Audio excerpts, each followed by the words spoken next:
The railway was built in 18 months and completed in 1902. It was conceived for carrying both passengers and freight.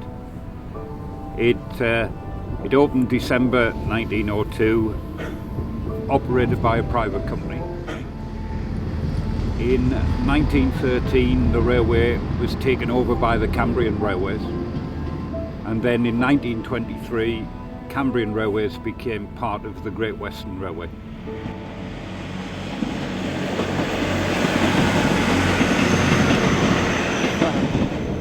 The Great Western spent a lot of money on the railway, built new locomotives which are still running today, all new carriages for the line. The Great Western became part of British Railways in 1948, and then British Railways kept it running as a steam railway right up until 1988, when it was the first part of British Rail to be privatised. We bought the railway from BR, and we are a charitable company, pretty much as it was when it was originally built.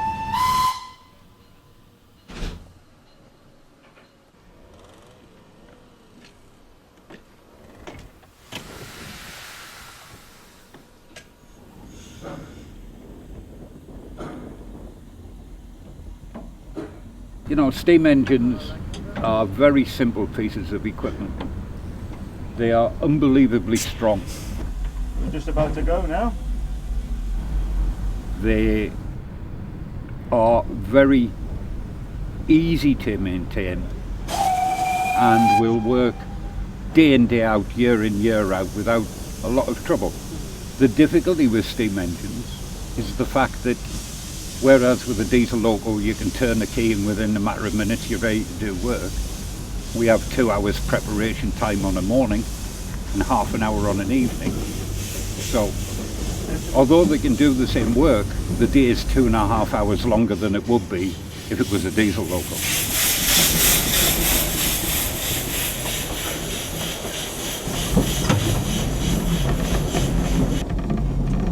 Yeah, this lever here is like the throttle. This is the regulator that lets the steam out that we generate into the cylinders and pushes the piston backwards and forwards. This here is the reverser, the equivalent to your gear stick in the car. This is your brake, which not only puts the brake on the loco, puts the brake on every wheel of the train. We use compressed air as a brake, same as an articulated lorry. Pressure gauge is here. This is your brake valve on this side. This is your atomizer gauge here, because we fire with oil. This atomizer vaporizes the oil, turns it into a gas, that's what we burn. And that pressure gauge there on the left hand side is the steam pressure gauge. And that shows you the working pressure there. We try and keep it more or less on that red line. That there shows you your water level in your boiler. You can see that bobbing up and down. basically it's like a big kettle on wheels, which we've got to keep filling with water and keep the water boiling hot. And the tanks hold 520 gallons of water. We do 24-mile round trip. We'll fill up halfway and we'll fill up again at the top. But they won't be empty, but they'll be about half full.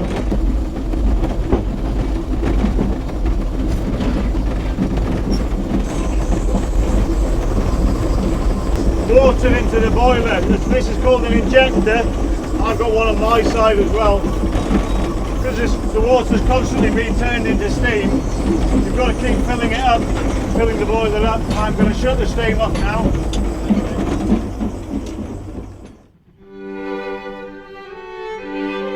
You're closer to the countryside and everything's of a scale that you can appreciate it more.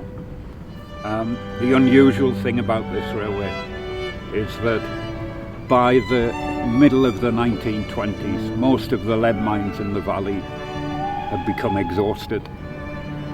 So one of its main sources of income disappeared.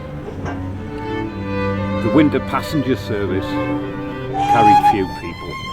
So when the Great Western Railway owned the railway in 1930, it took a very forward-thinking view, which was that rather than be just another railway, it was going to become a tourist railway.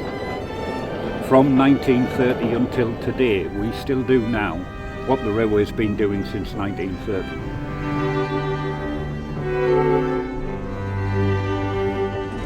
The first 4 miles we're on now, it's pretty level, pretty flat. Then it starts to climb then. In Aberystwyth, about 14 feet above sea level. Devil's Bridge, 680. So the last 4 miles we climb about 200 feet in the last 4 miles. The further we go, you can see this bit here is dead straight. The further we go, the more it twists and climbs. So the engine has to work harder at the top end of the line.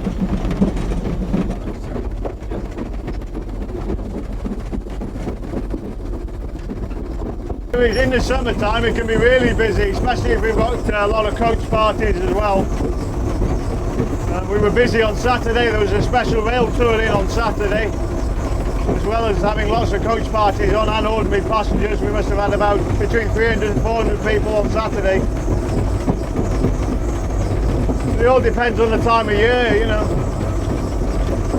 I have friends all over the country that work on different railways, so sometimes go and visit them. Sometimes have nothing to do with the railways at all, just to get away for a break, you know. But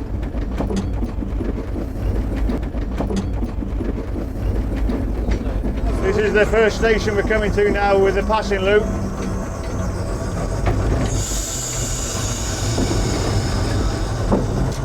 So we'll get off and change the points now.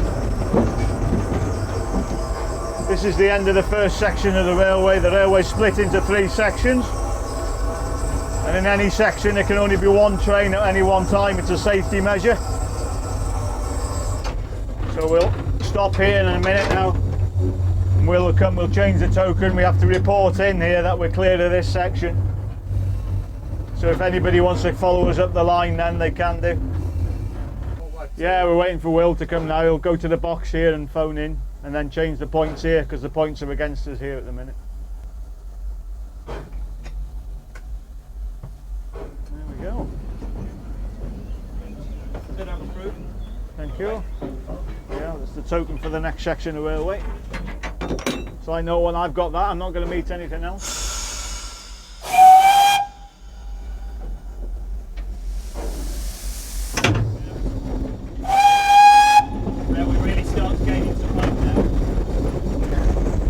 Not too bad when the train's going, you get a bit of a breeze in. But, when it's been stood at Devil's Bridge for the best part of an hour, it's like getting back into a sauna. Good, keeps the weight down.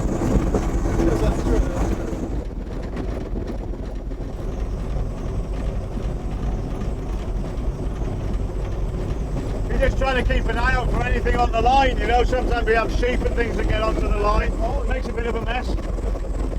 Happens every now and again. Sometimes you get trees fall down and all sorts of things.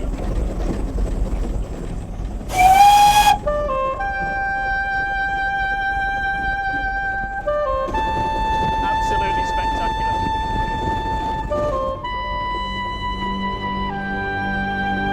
Well, when we bought the railway from British Rail, like most parts of British Rail, it had suffered from a lack of investment over decades.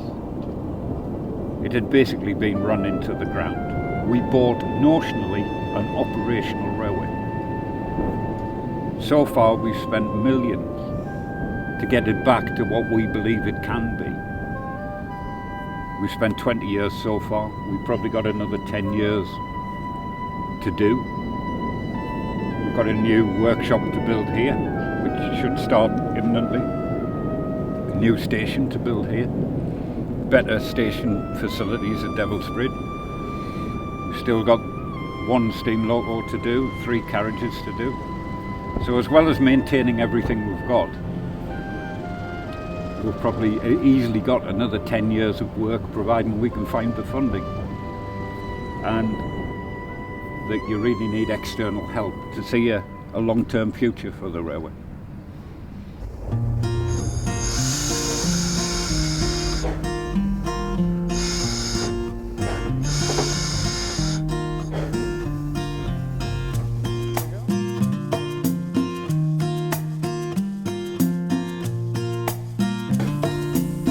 Well, there's 520 gallons in here when it's full.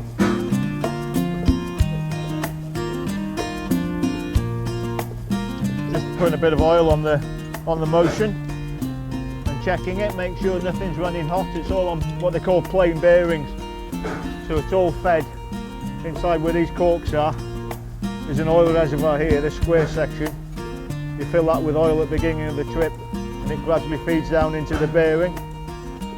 As this is going round, you want it to be well lubricated with oil, you don't want it to run hot. So you're just making sure everything's okay, and these little lubrication points we just do them periodically through the trip. You can see these are oil pots as well, they feed down onto where the crosshead is here. This is the piston and the cylinder, so that's going in and out of there. And all this gubbins here, all the rods, all they do is convert the backwards and forwards motion through the crank to circular motion, so it drives the engine along.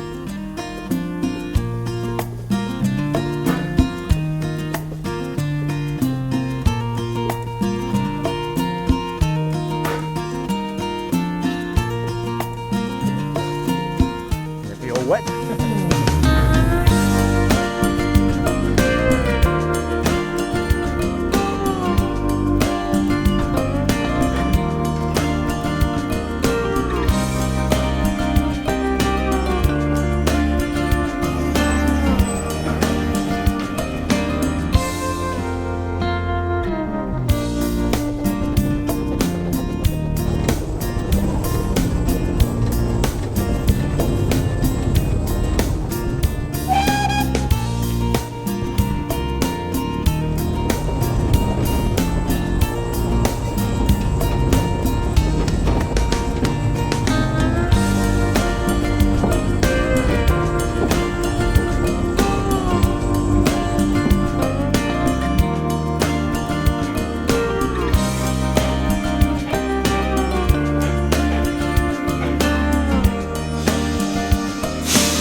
Engine now, and then we pull it forward up to the head shunt up there, park it there for 3/4 of an hour so people can come and have their pictures taken, stood next to it, and we go and have a cup of tea.